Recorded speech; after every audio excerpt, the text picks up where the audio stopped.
The evidence points that they knew it was coming and did nothing about it. The evidence points that there is explosive material in the rubble of the World Trade Center, and nobody's investigating it. The 9/11 Commission had nothing but politicians, not an engineer, not a physicist, not a family member, not a victim, not a first responder. Only politicians. That is a problem. It's not properly investigated. The 9/11 Commission report reads like a novel. I mean, come on, there's no real information in that. And anything that we try to put out, I mean, you guys just simply knock us down. And again, the best way that Dylan put it is, why are we fighting? Why are we going back and forth between... No, we are, because this piece is going to air, and... we already know what the piece is going to do. We already know what you guys are going to do. Just by the questions you asked us, it's very clear what your agenda is. So the only question is, are you going to continue attacking us, and are you going to keep doing the same thing that the media's done for years, or are you actually going to try and get some justice? I'm curious, though. Did you start with a conclusion and work backwards to get... Absolutely not. No. No, our film was created by accident. It was created by finding information when trying to research a different story. These things are out there. The information was just out there. And tell us how your film started. How did it begin? You want? I got it.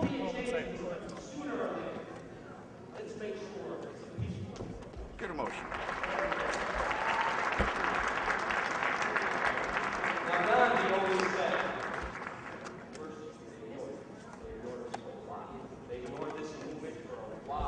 What was the question again? Oh, how did the film start? Yeah. The genesis. It was good. Okay. The film started. Oh. Yeah, the film started. What's the genesis of your movie?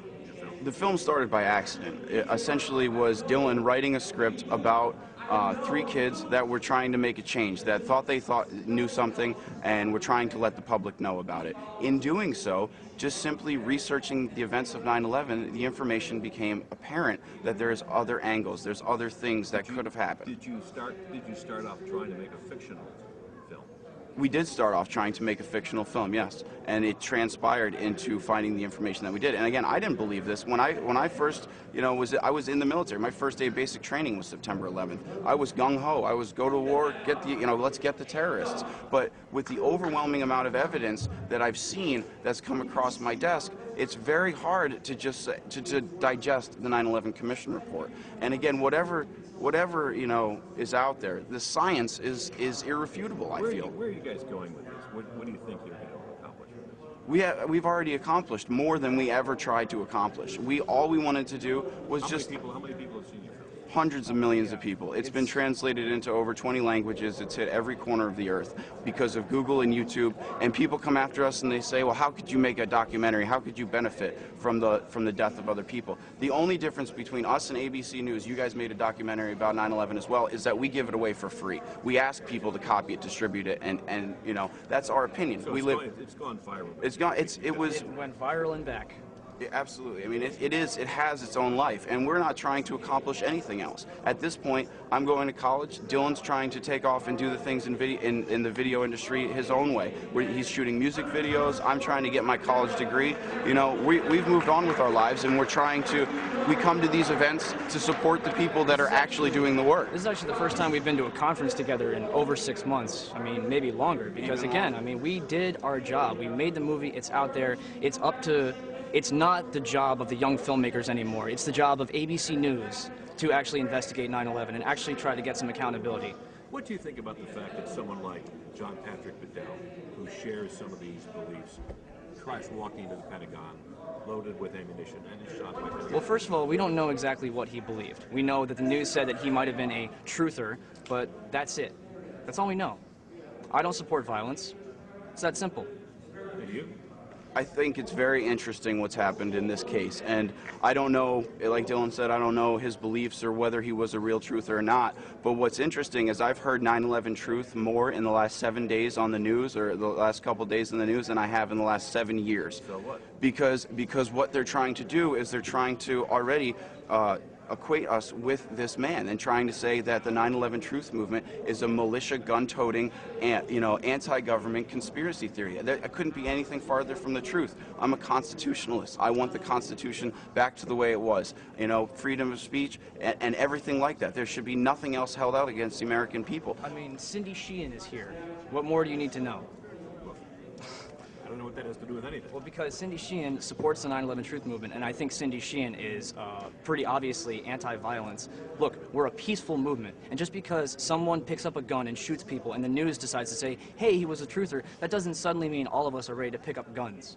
But it's so funny that when we try to do good things, when we donate money to the first responders, or we try to, you know, on the anniversary, try to show support and educate other people, just about our idea, just the idea to think, just the idea not to digest the main thing, that we don't get any coverage. That, you know, the Tea Party convention got every single organization there because it was, you know, do you know where the Tea Party started? It started in the 9/11 Truth Movement of us dumping the 9/11 Commission report into the Boston Bay. So, you know, it's interesting how until now, until there's a violent act, now they're going to talk about the 9/11 Truth Movement. Now you guys are here to ask us about it. You didn't care before, but now all of a sudden, now that there's a gunman, it's okay to come to the conference and interview us about it. Where do you see yourself in political? I'm sorry? Where do you see yourself? I mean, some people would think that you're part of the lunatic fringe in American politics. I'm a constitutionalist. I want the restoration of the United States Constitution. I think it's pretty simple. First of all, there is no lunatic fringe political spectrum. What are you talking about? Are you just calling us names, or is that a real... No, I'm asking you, where do you see yourself in American politics? Do you see yourself on the fringes, mainstream? Where do you see yourself? I see myself as a concerned citizen who cares about his country and is sick of seeing the news attack people that want to see justice. It's bottom line. I'm an American, man. I care about my country. And you're convinced that the elected representatives of your country may have helped kill innocent people? Yeah, it's a fact. It's happened before, it happened on 9/11, and it's going to happen again. It's going to happen again. How? Inevitably. How? Sure, okay, well let me draw you a map. How am I supposed to say how it's going to happen? I don't know, but it has happened before, it happened on 9/11, and it will inevitably happen again. History repeats itself. Let me just ask you one last question. What about all the people on the planes who were killed? They're dead. They're dead. We don't question that at Yeah, all. what are you trying to put in our mouths now? I'm just asking. No, you're not. Why are you asking us that? It's a question. It's my job. No, I know, but why did you ask us that question? No sinister motive. Good. The people are dead. It's an absolute tragedy. Last word? I appreciate you guys coming to the conference. I urge you to listen to some of the speakers that have come in here. And if you want to talk about some technical information, Richard Gage is going to be up there soon giving his, you know, the architects and engineers rundown of their latest findings and everything like that. I urge you to stay and just listen and just watch. And again, we're just two young guys that made a movie that went viral on the internet. It was an accident. I wouldn't even call it lucky. We've been berated through the media. We've been given death threats. We've been called every name under the sun. I am a veteran of the United States. I have done more for this country than 95% of the people that live here. And all I'm trying to do is get some justice for the people like Bob McIlvaine who are crying on stage asking the United States government to simply investigate what they should have investigated in the first place properly. It's not that difficult. What's the next movie about? We're not making any more movies. There's no more documentaries. We don't want to do this. We don't want to be the ones out here saying that 9/11 is an inside job, but somebody's got to do it. And I've stood up before, I will do it again, and I don't care. You want to call me a name, you want to call me whatever, go for it. I'm going to still be here. I'm going to be doing the same thing I've been doing for years because I know that I'm a good person and that I'm doing the right thing. Let me ask you an honest question. Are you going to do a sit-down interview with Bob McIlvaine? I don't know. So that's a no. I would urge you to do that. See, that's the thing. You're here to interview us, but you're not here to interview a family member. Why is that? Why is that? I'm curious. I told you I don't know. You don't know. You're the producer, aren't you?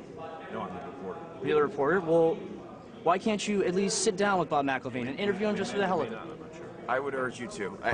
This has been a Because very you're emotional interview. Because you've actually been here. You've had an opportunity to speak to all these people that could actually talk to you about the loved ones they lost, the actual pain and grief that they've had to go through, and instead you're sitting here interviewing us. So why is that? Why is it easier to interview us than the actual people who were affected by 9/11? Because you don't want to interview them. Do our jobs, we'll let you do it. No, I don't You're think so. not Because you're not doing your job. You are not doing your job. Either way. Plain and simple. Thank you. Nice interview. Nice to meet you. Thank you. Good. Sometimes scream at people that they're going to be dead in the FEMA camps.